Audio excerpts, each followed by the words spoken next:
Today's episode is brought to you by MRC, a branding studio hailing out of Raleigh, North Carolina, where they focus on crafting killer design work for clients that love uber creative solutions for companies small and large. You can find and connect with them online at mrcraleigh.com. That's MRCRALEIGH, and at MRC Raleigh on Instagram. The good news is, if you find yourself reaching out, you'll most likely get to chat with yours truly. That's right, it's My Little Branding Co., and we're here to make your brand or idea look amazing. So let's connect. What I've found squashes fear every time is action. Recorded at the Kitchen Studios. This is the Pencil Pushers Podcast. Welcome, folks, to another fine episode of the Pencil Pushers Podcast. I'm your humble host, Mike Rosado, and it's a pleasure to be sitting here introducing to you our very first guest of 2022, graphic artist, stationer, and Artrepreneur, Kate Smith. Kate was such a pleasure talking to and had a story that I found super compelling. Picture, if you will, marrying your high school sweetheart, working as a designer and living a successful American dream life, only to drop it all, sell everything you own, buy an Airstream for the two of you to travel the country, all while building a successful stationery design business that services some of the biggest retail shops in the world. We're talking Target, Wal-Mart, CVS, Bed Bath & Beyond, and more. This is the life of Kate Smith. She quickly became one of my favorite guests, and I believe you're about to find out why. So do yourself a favor, find and follow her at Instagram at Kate Smith Company, while you sit back, relax, and enjoy our chat with Kate. We are here with Kate Smith. Kate Smith, how are you doing today?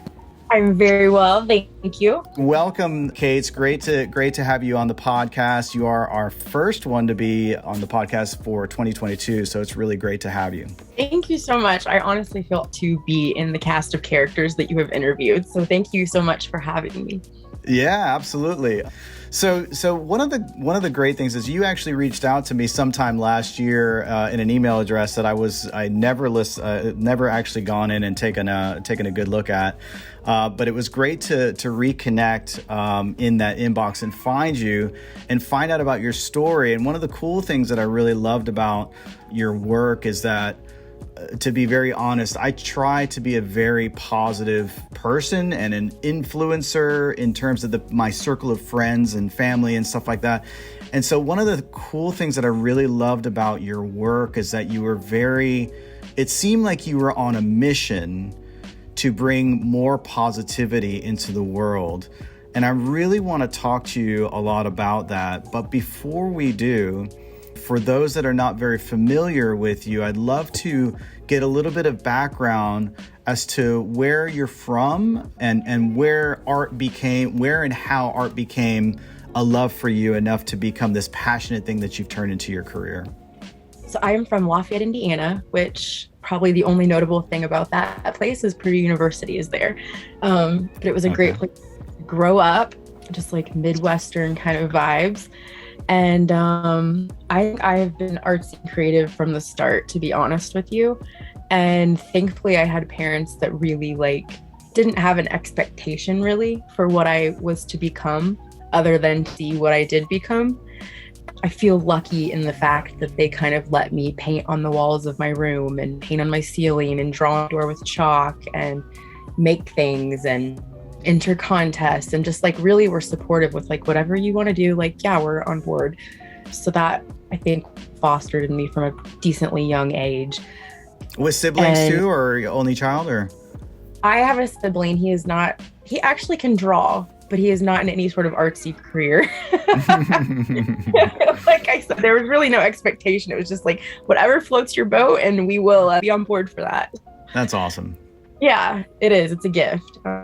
I think, for sure. So yeah, I think I've always been that way. There was a point that I find a little bit odd, and I've heard other people say this too, where when I was in high school, I didn't really think being an artist was an option because I thought I would be poor. Which is really sad. Theme here, by the way. I heard Lauren Hom say that as well, and I was like, oh my God, we had such a similar path in a few ways.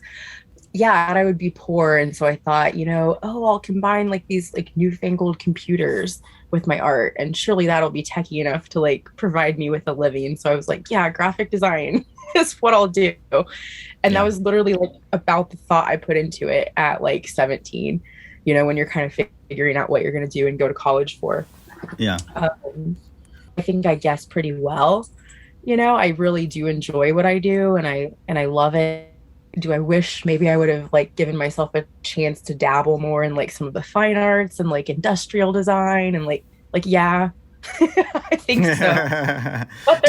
But when you went to school, when you went to art school, you went to art school, is that right? Firstly, I went to Purdue, so Purdue University, which is an engineering school. Yeah, so they have an art program, but we worked on PCs the entire time because, of course, they're like an engineering school. They're not going to pay for Macs.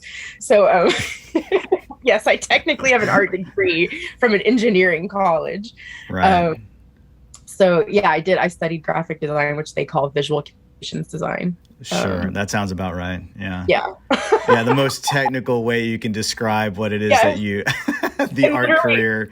Oh my gosh, when I started there, they had literally like mobile homes for the art department.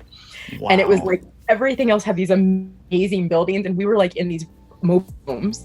Right. Oh my God. Only, like, I mean, I can understand in middle school or high school, but my God, I mean, this is a university. That's crazy. It was so, I mean, it kind of felt artsy, like in a way. Like I remember being like, oh, this is kind of charming, but. Yeah. Right. You're like, no, this is actually sad. But, so yeah, I went to school for it. I kind of, my career started off, I thought I was going to be real, like I thought I was going to go to a big city, probably work for like Leo Burnett, and probably like have my art and communication magazine, and probably be like, working on Coca-Cola eventually, and just be like real famous. No big deal, it's just kind of stumble your way into fame and fortune, right? Literally what I thought it's like what I was gonna do. So I went into advertising and started there, and had like an early life crisis, like when I was like in my mid-20s, where I was like, this is not what I thought it was gonna be. Sure. Like at all.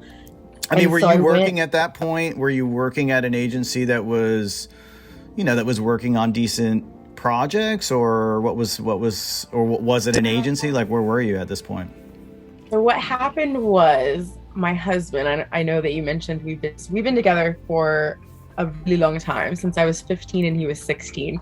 Wow. And so that puts us at like, I don't know, 28 years together, some craziness. Yeah. And so it's just always has been a thing. And so he is 1 year older than I am, and so he graduated first, which kind of meant he was going to set the precedent for where we went, or at least, like the one getting the job first. So that was the dialogue. And he ended up getting the job, or the best job was in Lafayette, where we were from. And so we decided that, okay, we won't be moving to Chicago. We'll stay in Lafayette, and, maybe I'll work in Indianapolis and I'll commute or something. So sure. I ended up actually working at an ad agency in Lafayette, Indiana too, which turned out to be a great place, like as far as who you're working with. It wasn't like these sexy accounts that I thought I was going to be, it wasn't like, I was like, hey, Kate, do you want to work on Coke? Like, you're right out of school. Do you just want to take that? Like, it wasn't that, but it was like hospitals and banks, and a great like place to cut my teeth, to be honest. Yeah. And was it advertising? Were you doing any branding work specifically? Were you working on identities, or was it largely like, taking the assets and then building campaigns around it? It was all of the above. It was a small shop. So it was one of those ones where you say yes, and then you just figure it out. Right. You're like, you do this, and you're like, yes. Yeah. Yep. Totally. So we did brand studies. I even did interior design projects. I did like some museum exhibit type stuff. I did flyer, like literally run the gamut. Small business, like 101. Sure. And so I really it was kind of just like, hey, Kate, what ideas do you have for the client? And we'll go figure out how to pitch it and make it happen. So it was good in like a lot of ways. It just wasn't exactly what I thought in brain was going to happen. So I went and interviewed like a ton of people. I was like, what do I think is interesting? And I went and interviewed tattoo artists, wedding planners. I went to, I think, the Finish Line because I really like sports and stuff. I went to there in Indianapolis. They've got a headquarters. And I went to all these places and it didn't pan out either. And so I had just started like writing down sketchbook stuff. Like, you know, just here's something I think would be cool to do. Like kind of like what you're doing with your hot sauce right now. Like, you know, given no bars, what would you do? And happened to share my sketchbook and my ideas with my boss at the time. And I remember him going, hey, Kate, like one day, like I went to his office and he's like, hey, like, come here for a minute. He's like, you know that idea in your sketchbook? I was like, yeah. And he's like, it's good. He's like, and you should do it. And I'll support you. Like do it. Like even like, like meaning I'll support you leaving to go do this thing. Okay. No, just like, what do you need? Like, I'll help you write or like brainstorm or like how can we like making this real? That's awesome. And not like it was definitely a pivotal point in my life where someone said like believed in me, and not that I hadn't had people believe in me, but just like said like that thing that you thought of like has value. And like it's not silly and it's not something you should close the book on later. It's like you should make this real. What was it? It was my first greeting card line called From Frank. Okay. It's how I got started in the greeting card industry. So I used to talk for my dog, Frank. Who doesn't, by the way? Who doesn't, right? Right. And so my husband and I would do this like behind closed doors, and we thought we were hilarious. Yeah. Like just hilarious. Yeah, and yeah, it's the best. We were like, maybe one else will think this is funny too. So the easiest kind of form to put that in felt like a greeting card. It's a folded piece of paper. It felt like how hard it would be. And so that was the idea. And we, after that, started kind of taking like lunch hours, and like I would work in the evenings and the weekends. And I came up with still you and your boss were sort of like helping, you know, he was helping you out? Yeah, he was just like, whatever you need. Like his wife put together a focus group so that I could test out different looks and styles. Wow, that's awesome. I mean, it was a gift. It was a real gift. And it's something I'll never forget because it's so like something like a tiny like statement of a belief in someone can change the whole trajectory of their life. And to me, it's like part of what fires me up the most is these tiny little things can be so big. And to me, that's just like, it's everything. And so it's like, whenever I try to believe in people all the time, but I also try to make a point to like, if I see someone that has something that I think they should, like, I'm like, hey, like this, you can make this real. Like, this isn't me joking right now. Like you should do that. Because sometimes people just need permission. So 100%. Yeah. So yeah, it's a part of my life I'm wildly grateful for. And it kind of changed my whole trajectory because I didn't know that entrepreneurship was an option as a career. My parents, they weren't. One was a firefighter, one worked in insurance, and it just wasn't on the list of things that were given to me, the proverbial list. I think everybody has a list based on like their point of reference in life. And it just wasn't on mine. And it's interesting too, because I think at that point, I mean, you and I are around the same age, I think. And the dynamic hadn't quite changed where, where the internet became such an integral part of being able to express yourself, like with social media now in particular, how art and artists can come together and share the work that they're doing enough to attract the kind of business they could potentially make to make it sustainable and make it a career. It wasn't so much that we were just before that really started to become a thing. And now you're seeing more and more of that becoming so much more evident. So I definitely understand where that perspective is. I totally agree with you. I remember when I started the greeting card line, I looked for books in the library on how to start a greeting card line. Yes. There's literally nothing there. There was no like, other than me going to like the card aisle and like turning over things and then trying to find the artist somehow. But it's not like you could just Google, it wasn't so readily available. You're totally right. Yeah. So then what happened? I mean, were you working on that for a little while until you decided, maybe I should try to, like, what was the turning point, I guess, before you, to make you take that leap? Well, so I worked on it for 4 years. Oh, wow. Okay. I'm a little bit of a perfectionist, maybe more than a little bit of a perfectionist. But yeah, I worked a full-time job and created that. Took me 4 years to finally get it to market. A year before we brought it to market, we went and walked the National Stationery Show in New York. And we met a lady there and kind of like, oh yeah, it's like the playground for where the greeting card people are, It's the big one. Come play. Yeah. Right. Yeah. The hot place to be. Yeah, we went and walked that show. And then the next year we launched with 50 cards at the National Stationery Show in New York. Wow. And kind of, it went fast, to be honest with you. The reaction was great. We had like representatives in over like, I think like 30 states within like the first year. Wow. And we, at that show, were found by Target and Recycled Paper Greetings. And so within like the next year or two, we ended up having a 12 card collection in Target right away. It was like mind blowing.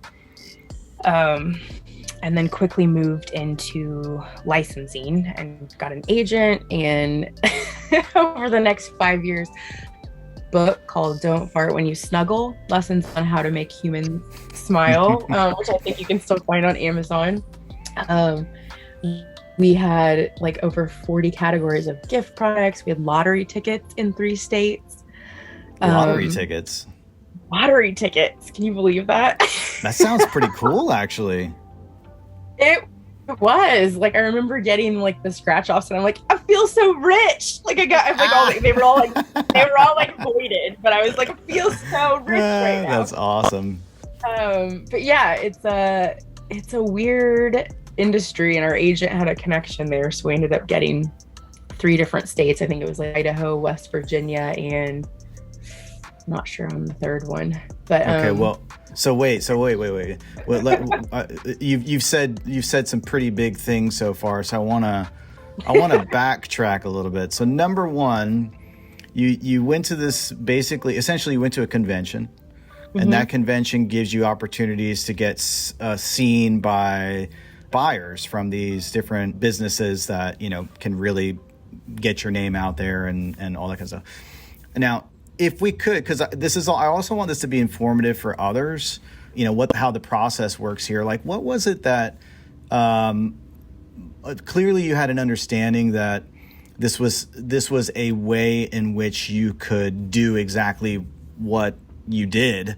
What was sort of the entry point for you getting in there? Was it you had to submit a portfolio of some sort? Was, what kind of hoops did you have to, surely it wasn't just like, oh, you just pay X amount of big money dollars in order to get in, or that was it. Okay. Yeah. I mean, sounds like my art college, by the way. Yeah. I mean, so I agree with you. Like, let's break it down, because I think when you do highlight the big points, you make it sound easy.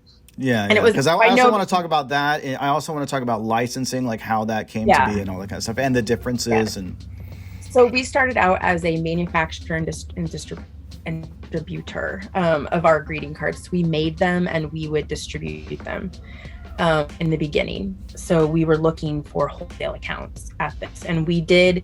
So all we did was we put together. Let me back it up even more. So the year that we walked, we met a lady who was an agent, and she was kind enough. Now we had her sign like an NDA and all this stuff. Sure. We were like, I'm going to show you my line.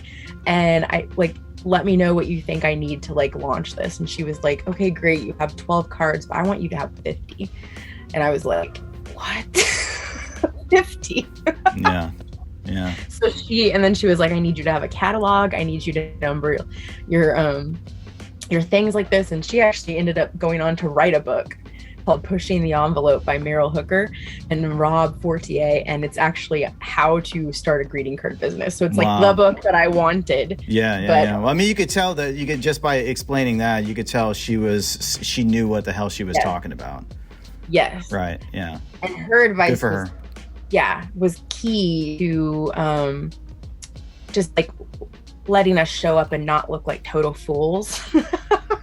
And her probably too, you know. I mean, if she was connected with you. Yeah, right. And she's a rep, so if she wants to take our stuff and show it to new, you know, she definitely had like a reason for helping. Sure. Other than just being a kind human, for sure, which she totally is.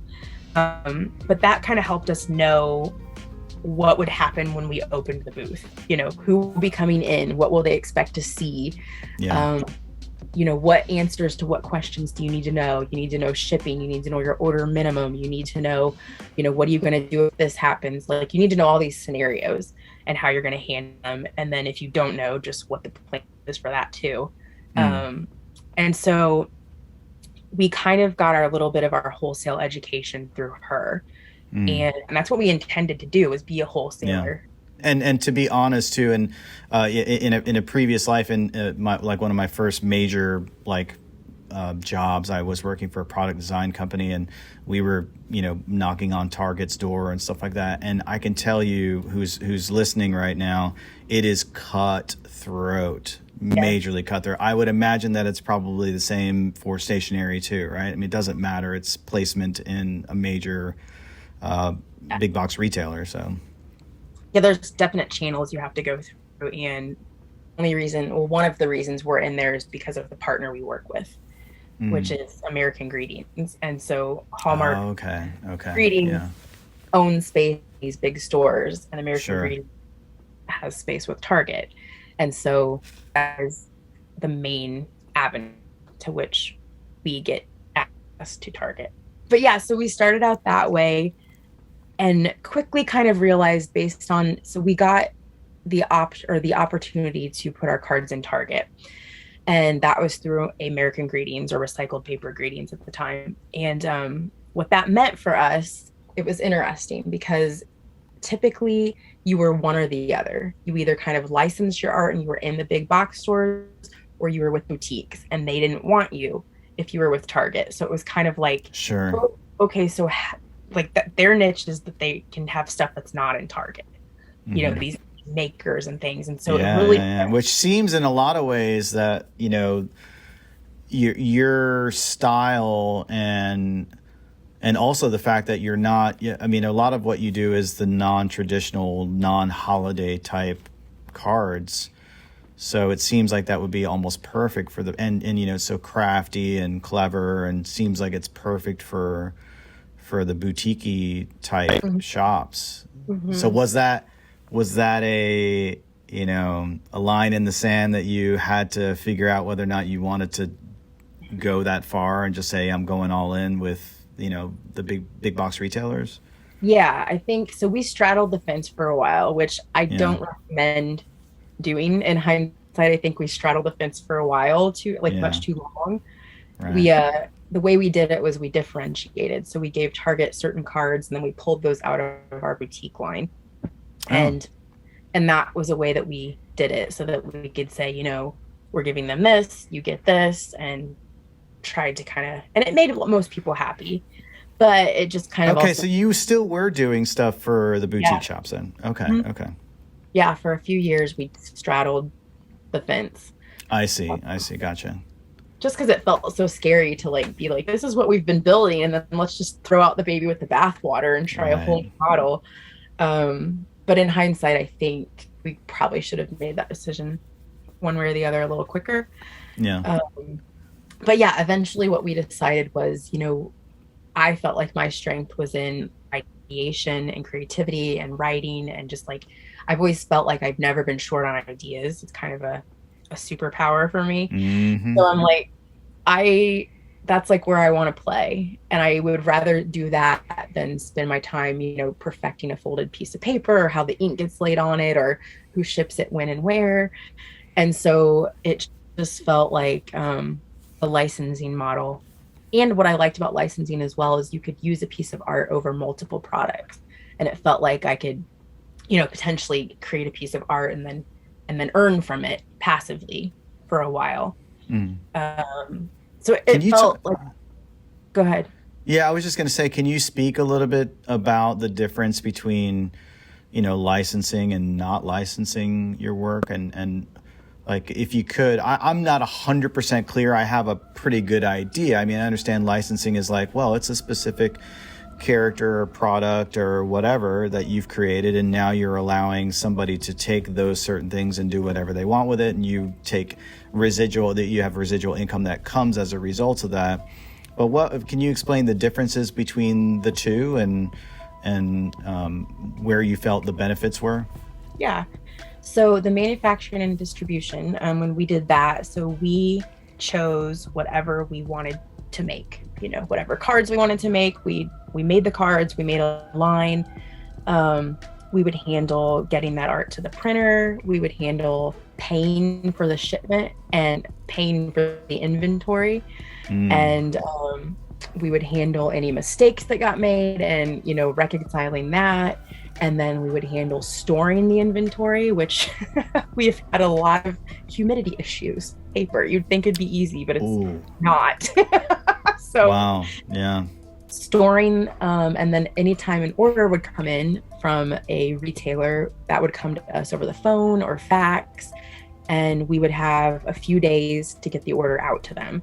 And so you have to manage the inventory to make sure that you've got things in stock. You've got to manage packaging it all up, physically packaging it, kind of taping it, shipping it. And so it's just like kind of running your own little warehouse. Yeah. And how would you do that? Would you have did you just rent out a giant storage space, or did you have like a spot that was for wholesalers specifically that you would, sort of templated like a U-Haul space for wholesalers in particular, like that kind of business model, or no? I love that you're making me sound so much bigger. Actually, it was in the back of my trunk, and yeah, it was literally the guest bedroom of my house, and we wrote off like an eighth of our house payment or something. It was literally, room in our house with some like shelving and some dehumidifiers. And and literally what I would do is we would pack them up and I would take them on my lunch break. I would just mail them out on my lunch break. So it was not as sexy. It'd be cool if I had that, but no. We'll cut that out and say that's exactly, it was a major operation, right? Yeah. No. So that's what that kind of looks like. Basically, you are the dude. Like, you are wearing so many hats. You are the artist, you're the shipper, you're the logistics person, you're everything. You're managing sales reps if you have them.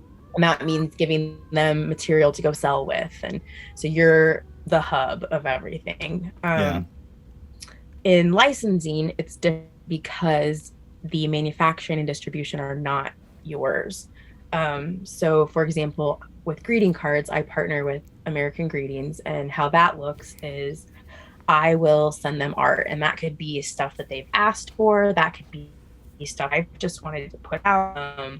It's a little more collaborative. So like, they have needs, I have needs as an artist, and sometimes, that mixes and matches, and sometimes they have a specific occasion or something like that. And so we work together to figure out what content that's cool. submitted. Yeah. And so I submit art to them in the form of rough art, which usually is sketches and then potentially like copy. And they will go back and review it based on opportunities that they have, needs that they have, maybe a hole that they have in the line that's not filled, or a specific audience they're trying to meet. And then if they want to select one, they'll back to me and ask for final art, and I will produce the final art and send it off to them, and then it will go into whatever stores that they have chosen for it. And I will pay nothing for that inventory to get printed and distributed, but I will get a royalty for what is sold. And it is much less, let me tell you, than when you are manufacturing and distributing. It is mere percentage of that. So quantity is your friend, especially if you're licensing greeting cards, because they have such a low dollar point. Yeah. How do you push to make sure that that it's made it, that you're making it worth it to you? How do you, obviously, so that means, like you said, it means that you've got to have more that's being put out there in the world, essentially, so that you can make it worth it to you. I mean, how do you push for that? Is that just like somewhere in the negotiation process, or even, I mean, I mean, at this point, I don't know how long you've been doing it, where you have the established kind of clout to say, no, I need it to be, not in 100 stores. I need it to be in 2,500 stores or whatever.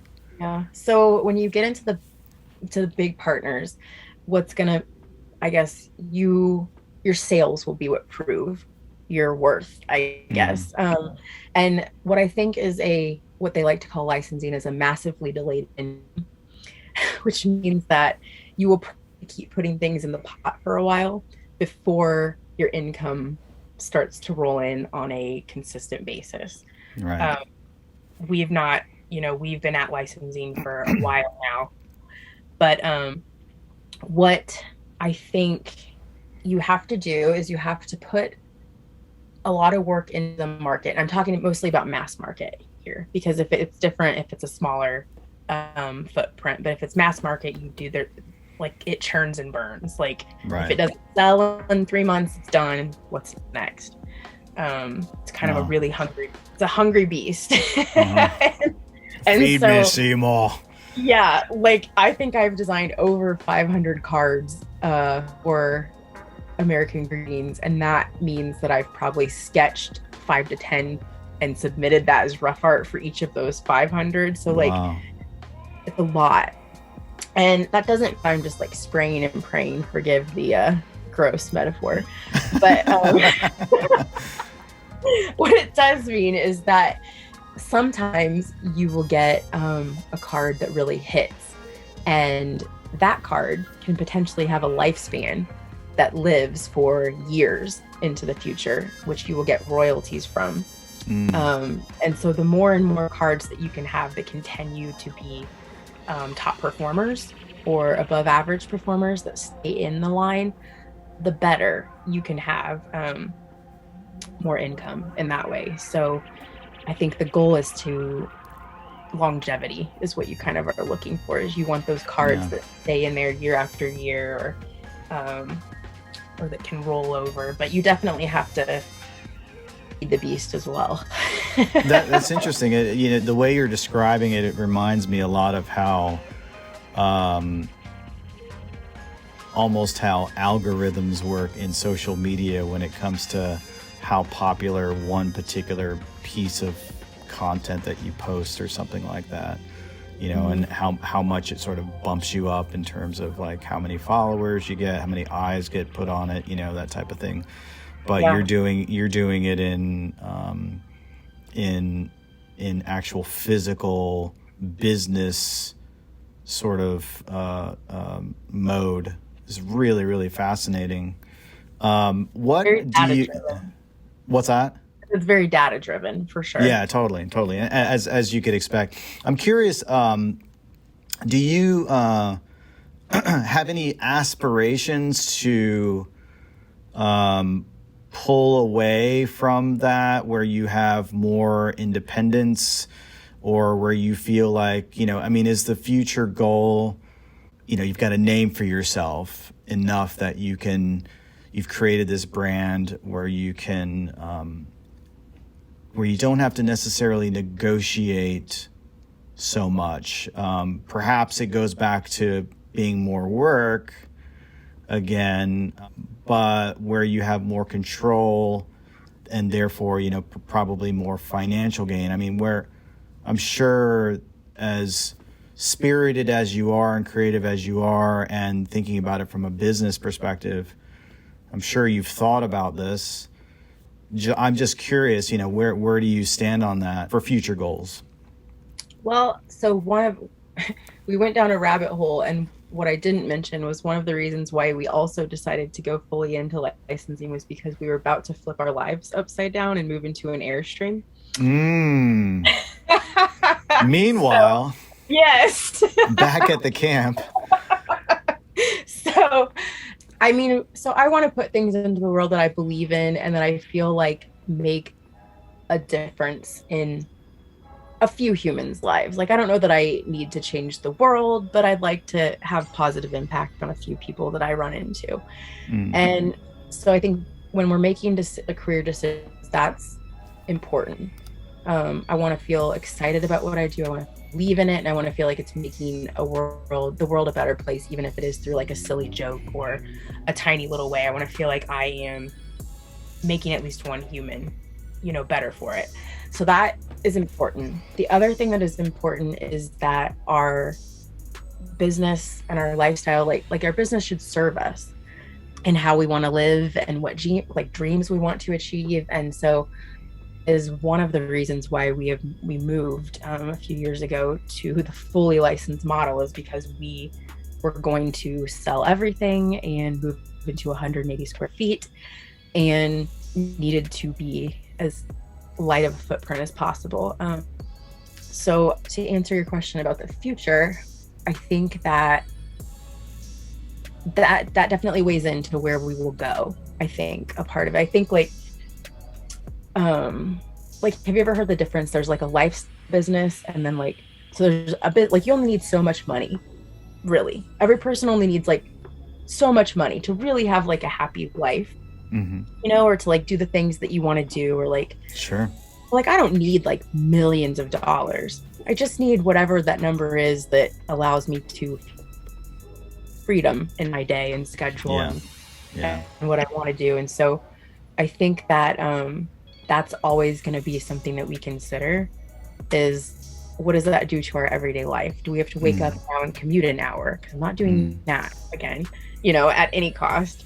And can we just, the quality of your life, I think, is really important. So I know that's a really long roundabout answer to your way, but if it serves us, maybe. And I think maybe I'll do something massive in the future too. I'm totally open to reinventing myself again, while it feels a little bit exhausting. But I think maybe is the answer. I think if it serves us and serves what we're trying to do with our life and our business and our goals, the goal is just to be able to impact humans. And so if that model could help us do that, I think we'd be up to it. But if it were just for I don't know, it would have to have some good whys. Yeah, absolutely. Does that make sense? It does. It does lead me to want to ask about how that transition happened into moving into the Airstream. What was the thing that was tugging at both of y'all to do that? So from Frank, the greeting card line that we mentioned that kind of grew, had peaked. And when I say peaked, I mean needed a pivot, needed to be rebooted, or it needed something, because as it wasn't going to continue on in as strong of a fashion as it had been. Yeah. And so came to that point, and that was tough for me. Because anybody that knows me will tell you, I thought we were all going to have a yacht called From Frank, and I was going to wall. I was going to invite everyone to my party. I love how literally 2 minutes ago you're like, I don't need millions of dollars, but maybe a yacht. Look, I have at one point had really, trust me, I've learned these things. But at some points in my life, I did think that, I'm going to be so rich. I just thought it was going to be my thing, my grumpy cat, my $1 million idea. Right. And so when it was successful, but not didn't turn out as exactly as I'd expected. And to realize that wasn't failure. That's just trying things. 100%. Yeah. Yeah. So I was at that point in my life where I was like, oh my gosh, what am I going to do? Like, I think I have to figure out something new to do. And my husband, he was kind of at a point too, where we had sort of checked all the boxes. So like I mentioned earlier that, you know, there's like a proverbial list of the things that you can do. And we come from, I don't want to say, it's just like pretty evident, like maybe how your life should go. You know, it's like, you should probably get married, you should probably have a kid, you should probably get a really stable job, and like probably get a bigger house and then a nicer car and a dog, and then just keep doing that for a while and retire. Like it just seemed like that was the model that I had. I guess. And so like your own personal model, or what was clearly shown through society? What was clearly shown through the world around me. I think there wasn't a lot of people living differently. It was just kind of like, if you're a successful person, this is what it looks like. Sure. And so we were members of a country club. My husband would golf, and like, you know, pinky up. I hear you. Yeah, it was like, and it like we had the nice house and a nice car and nice jobs, and it was just kind of like it felt like, oh, isn't there, like, this is it. I don't know. It just didn't feel like as full or as satisfying as you thought. And I just felt like there was something else out there. And so somewhere along there, I realized that like, if I am 95 and on my deathbed and I have not seen the world, shame on me. It will be one of my biggest regrets in life. Amen. And so I thought, I don't know how I'm going to start seeing the world without starting now. It's a really big world, and I feel like I just need to start now. And so I don't actually remember having the idea, but apparently I did have the idea, and I pitched it to my husband, and he was super down to do that. And which is pretty cool. From what I hear, most spouses aren't always on the same page on that. I would imagine. Yeah. Especially at the young age you guys were at. Yeah. Usually it's like in 65, 70. Yeah, sure. Yeah. And so it took us about 2 years. So I don't want to like be honest with how long things take sometimes. They don't always have to take this long, but sometimes there's just like enough fear and enough ship turning in your life that it does end up taking that long. So we sold our house, bought a smaller one that we thought we'd rent more easily. Had like probably 7 to 10 garage sales over the last over the next like year. Moved into the smaller house, remodeled it, got it ready for renters, and then finally kind of like looked at each other and was like, how can we make this happen in the next 6 months? And so my husband, just because it was getting more drawn out, or was it just it was getting drawn out, and we're like, it needs to happen. Like what do we cut out here just to do this? Like, and so we picked our anniversary, which is May 4th, as a day, which has no Star Wars relation, by the way. It was purely accident. Just kidding. Just kidding. And so my husband quit his job, which was pretty terrifying because he was the breadwinner at the moment. If you remember from Frank was not doing so hot at that moment. And right. So he was not enjoying it either. So it needed to happen on his end too. So he quit his job. I took on some like contract freelance work, and we just kind of edited our finances down to the point of like, you know, we can make it work for this long. And what we did is, I don't know if you're familiar, have you ever heard of You Need a Budget? No, but I mean, I was about to say, it seemed like you were kind of doing the whole like Dave Ramsey path, like trimming down as much of your debt as possible, like getting rid of as much as humanly possible. Yeah, sure. We did do that for sure. We bought everything outright that we could, and only had the house that we rented. Our debt at that point, which was it does give you a lot of stability and security, I think, when you're going to take some scary actions like that. Definitely.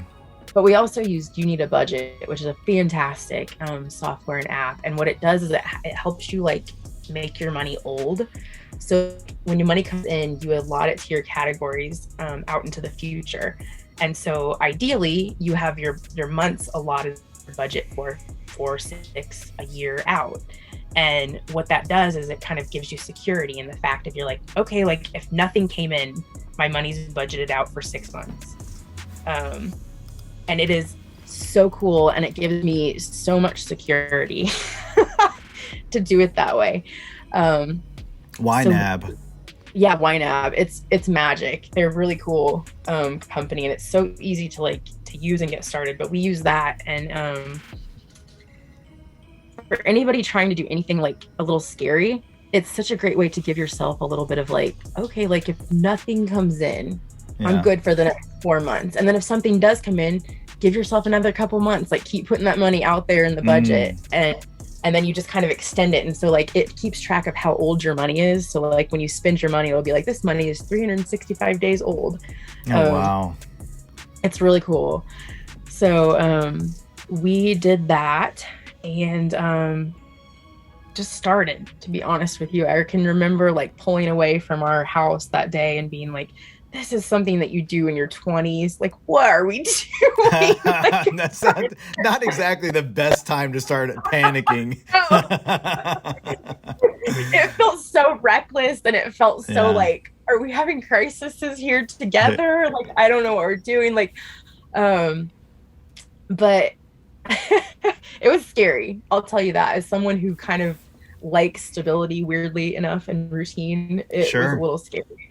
Yeah. So, but what I can tell you is that every time we've ever bet on ourselves, and I think this was an act of betting on ourselves, it's never been a bad bet. And that is something that I think I would encourage people to think about and do, is you're always a good bet, period, I think.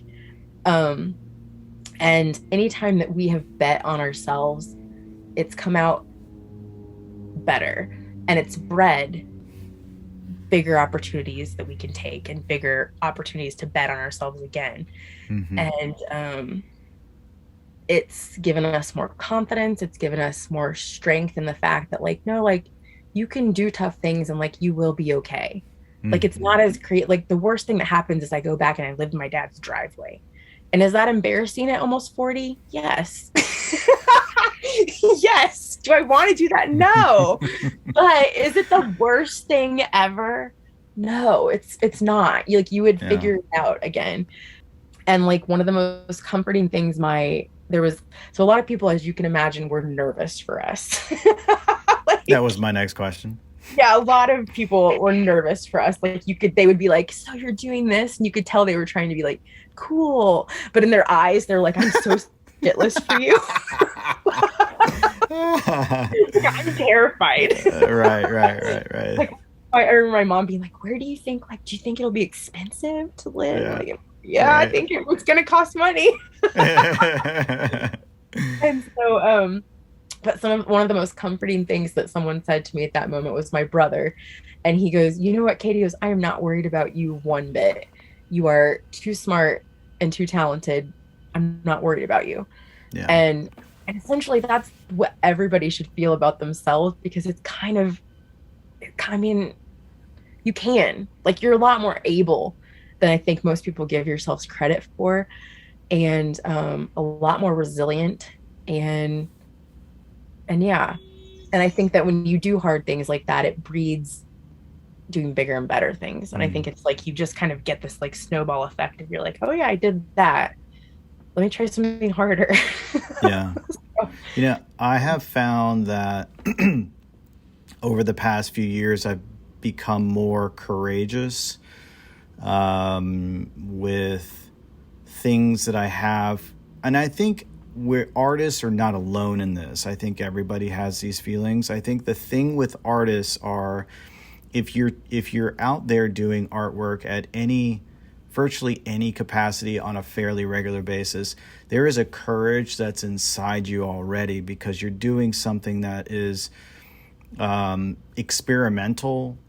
It's not formulaic. It's something you're creating out of your own heart, out of your own mind. So you're already courageous. But I have found that over the years, the more that I have been courageous on trying something new, a new challenge, and given myself permission to not be perfect in the outcome that maybe I had envisioned in my head, but rather I saw it as kind of an experiment, and knowing that I could iterate later on, look back at what I did and iterate later on to get better at it.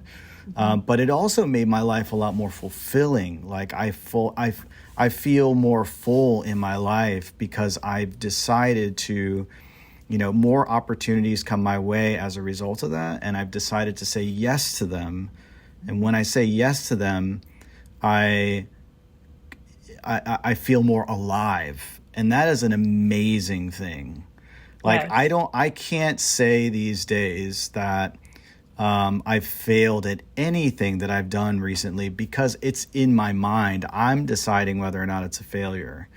And when I change my perspective on what failure is, it's kind of like what Yoda says, going back to May the 4th. I'm not trying to get all Star Warsy. I promise. It's just winding out being this way. But it's the whole where Yoda says to Luke Skywalker, "There is no try, only do."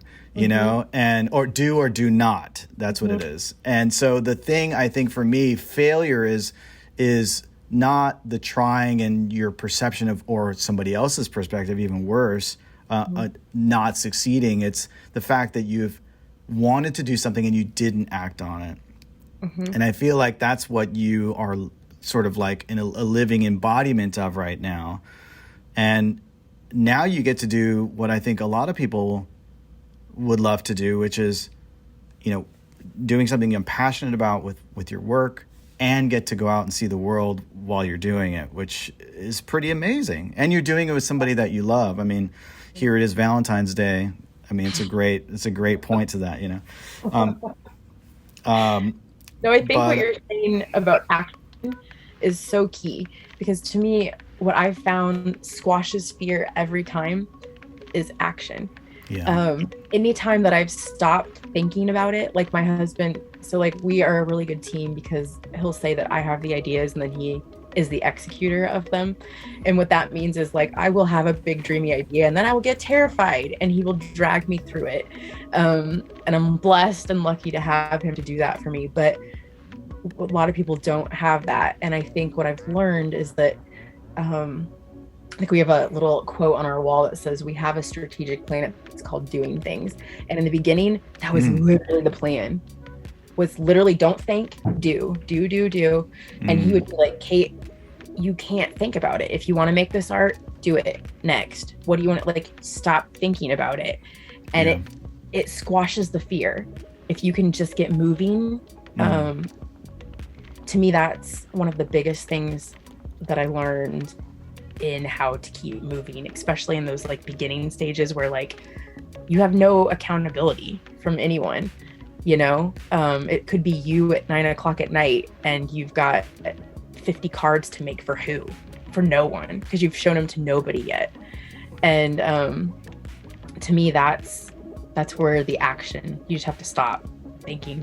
Like you'll ruin it every time with your brain. Every time. That's great. That's awesome. So true. My gosh, so true. Well, and wait, I have another little failure thing too. This is failures. I've really delved into failure. Yeah. Tell me. So one of my other favorite failure metaphors is riding a bike. So if you, like, say you've never ridden a bike before, okay? And I say, Mike, I want you to get on this and I want you to ride to that tree. If you put your foot down, did you fail? No, you just put your foot down. You're probably going to do it 10 more times before you get to the tree. Did you fail? No, you're just learning a bike. And like, why do we not take that? Like we've all learned to ride bikes, or most of us do. Why do we not like take attitude into every other part of our lives? That's all you're doing is you're putting your foot down. Yeah. That's it. Yeah.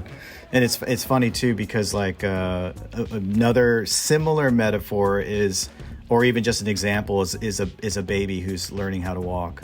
Yeah. A baby starts to push its legs up, starts to like hold on to something on the side, starts to take that first step, falls down. Doesn't start to have an existential crisis. It keeps focusing on what it wants to do, and it gets back up again. Falls down, gets back up again, falls down, takes a couple more steps, falls down, keeps going until the next thing you know, it's walking, So if we could have that kind of approach and not think that we're failing, but yet we're working our way towards something, that goal, moving ahead, then we'd be so much better. Or even just like learning to love the process and what the process gives you. Yes. I remember so we pivoted to Kate Smith Company. That's where From Frank went. We pivoted and opened it up to call it Kate Smith Company. And that was because I wanted a playground to be able to do whatever I wanted. And assuming that I do have to reinvent myself again, at least I don't have to reinvent my platform. I can do a million different things, and they can all be under Kate Smith Company because it comes out of my brain. Exactly. And so that was meant to give me a little stability and longevity in my brand, in that I could create multiple collections, multiple products, just whatever I wanted. And if something peaked again, I didn't have to then really rely on just that. Yeah. My life. Yeah. And so we pivoted, and it also gave us, it started out making humans smile as our tagline. It's our mission, and it's what we want to do with everything that we put out. And it gave us an opportunity to do that in more ways. And so that was actually really exciting. It felt more like an expansion. And so now with what we do, we have it's not just a dog. Like, dogs are one of my favorite ways to make humans smile, but it's not the only way. And we can do so many more things. And so when I made that pivot, I didn't have my 4 years that I could hide behind my full-time job. I had to literally learn out loud. And so if you actually can scroll back in my Instagram and find exactly where From Frank ended and exactly where I started playing and finding myself, and then kind of where we are today, it's literally a little pictorial version of that. Wow. It was terrifying for me to learn out loud and show people that I was searching and working and trying different things, and that sucked, to be honest with you. I'm such a perfectionist, and I love to look like I know what I'm doing. Yeah. But I am also grateful for the lesson of people don't know what they're doing. No one knows what they're doing. Exactly. Period. Yeah. And why are we trying to hide and act like we do? Yeah, and it's weird too, because in the culture of social media, where we're constantly doing that, we're still not really giving us permission, I think, a lot of times, to have the humility to open up about that in social media. But really, when we're putting stuff out all the time and we only get X amount of likes or whatever, we're still kind of doing that. We're still kind of fumbling towards success, you know, but it's still, unfortunately, it's still more rare than it should be, where we're actually talking about openly about the human experience of I'm not real sure, man, but but I'm trying to have fun along the way, and I think if you concentrate, and I think that you're doing that, you're concentrating more on as you said before, I've got so much stuff in my head, so much I want to do. And when you just focus on that, eventually, I mean, look, you're already a success. Look what you've carved out such an amazing life right now, Thank you. And you still have so much life in you now, so much imagination. I mean, you're just essentially just getting started. I mean, so you're really a great example. I think you should talk about that more. And that's one of the reasons, again, I've mentioned this before in other podcasts. It's one of the reasons why I started this podcast. I used to go to conferences before COVID, and it was a little trickier to do it now, but going to art conferences, specifically design conferences, where I feel like there's a lot more humility. Like I've been to marketing conferences, totally different. Everybody's like suit and tie, and everybody's dressed to the nines, and everybody's like looking like they stepped right out of a hair salon. But like design conferences, like there's a place called that I used to go to called Creative South, that conference I go to, and you'd hear your idols talking about failure, crying on stage. And because it was a small conference, you'd have these people, this camaraderie happening, and people would be talking about, whether it's, I don't have confidence in myself, or I feel like I'm a failure, or I feel like I'll never succeed, and so this topic is so top of mind, but it doesn't see the light of day a lot of times. And I think it's a big problem. Yeah. That we need to get past.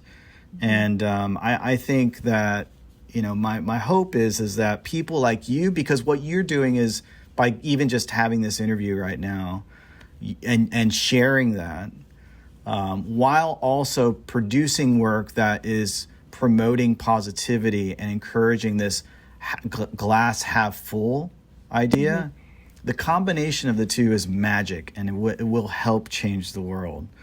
So I really love that you're doing that, and I hope that you continue to do that. Thank you. I appreciate that, because honestly, sometimes I do feel like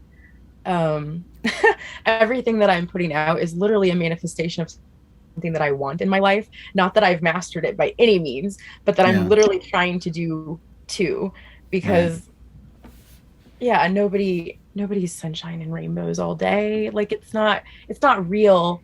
But I think what I'm trying to do is say that, like, as humans, we suck alone. I think we are magic together. And I just think that if we can find little joys in every day, find little happinesses, and then just share, like break off a tiny bit of that and share it with anybody, like one other person. I just think that makes the world a better place. And I think it makes your life richer. And it's kind of what I'm trying to do. And I really appreciate you saying that, because I don't have it all figured out, and I'm not happy every day. And so definitely I never want people to think like what I'm putting out into the world is because I've got it figured out. It's like I'm literally doing it with you. I'm walking with you. I am not leading. We're going to do this together. And I think that together we can do it, because I just think as humans, we suck alone. Yeah, totally agree. And I also think that you are, the whole thing is about an experimentation anyway, but I think one of the reasons why, at least the perception is for me, is that one of the reasons why you're doing this is because you genuinely feel that what you're putting out there is for the good of community, and that it is a powerful thing, and that it is necessary. And I mean, just one person speaking, I raise my hand and agree.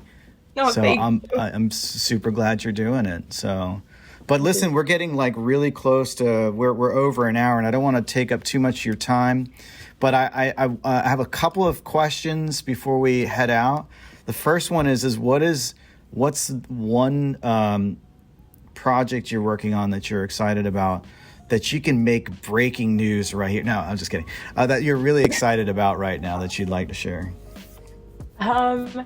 Well, so we have, let's see, tomorrow. This is actually, okay, so whenever this airs, it will be a little later, but today is February 14th, and tomorrow we have a 18 card collection coming into Targets nationwide for St. Patrick's Day. Whoa. Yeah. So it'll start hitting, because they pull out Valentine's like tomorrow. They're gonna be like ripping those chocolates out of there, and everything is gonna get those crazy chocolates. Right. Yeah. It'll be 90% off aisle for chocolates, and it'll be all St. Patrick's Day. And so we have a collection that'll be on the end cap of the aisle in Target stores nationwide. Yeah. And it is kind of a rendition of what we've been doing lately with our collections at Target, and it's meant to have kind of like cards that you can send to humans all month long. So they're St. Patrick's Day themed. Ooh, but that's it's clever. kind of like, it's pick-me-ups. Hey, how are you doing? Like, just like, it's little things that you can send on any Tuesday of the month, all month. Because that's kind of my favorite way to do greeting cards is I need the card for when my best friend has a crappy Tuesday. You know, I definitely need the birthday card too, but I really need all those other ones too, happen more often. So yeah, that'll start trickling in stores tomorrow. Wow, that's awesome. That's awesome. So by the time that everybody who's listening does listen to this episode, they'll be out. So be looking for Kate Smith's work all across the country at Target. That's freaking amazing. Kate, it has been such a pleasure. If you could, can you just tell everybody where they can find you online? Yeah, so we're at katesmithcompany.com. We actually have a Making Humans Smile club if you really want to become best friends. And then we are also at Instagram at katesmithcompany.com. Or not .com, awesome. Instagram, the handle. You know how to get Okay, there. yeah, right, gotcha. Yeah, I was about to ask you earlier, about Making Humans Smile Club. And I was like, why didn't they call that the Smile High Club? I feel like that would just be amazing. Because we didn't have you to suggest that. Where were you? My God. Just tell me checks in the mail will be fine. Anyway, listen, it's been such a pleasure. You have a great night. Great talking to you, and I hope we get to chat soon, okay? Yeah, thank you for having me. I really appreciate it. All right, take care. All right, everybody. Thank you so much for listening to the Pencil Pushers Podcast. Follow us on Instagram at the Pencil Pushers Podcast for visual representation of our guest artwork, topics discussed, and anything else that contributes to the show. So be sure to subscribe, tell a friend, tell lots and lots of friends. Become a leadhead, and we're out.